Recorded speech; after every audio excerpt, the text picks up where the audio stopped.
कंधारमध्ये काळजाचा थरकाप उडवणारा भीषण अपघात. कंधार तालुक्यातून अपघाताची एक मोठी बातमी समोर येते.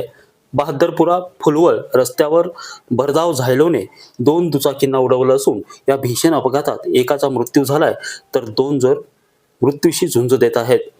आज दुपारी 2च्या सुमारास बहादरपुरा रस्त्यावर हा अपघात घडलाय. बिदरहून दर्शन घेऊन नांदेडकडे जाणाऱ्या झायलो कारने समोरून येणाऱ्या 2 दुचाकींना जोरदार धडक दिली आहे.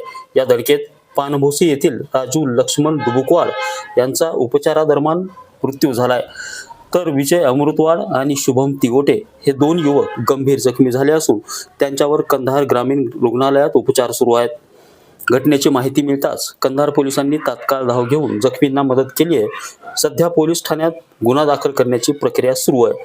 वाढत्या वेगामुळे पुन्हा एकदा एका निष्पापाचा बळी गेला असून या परिसरामध्ये हळहळ व्यक्त केली जाते.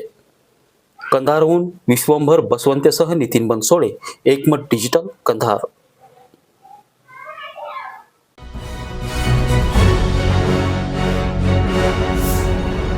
Thanks for watching Ekmat Digital.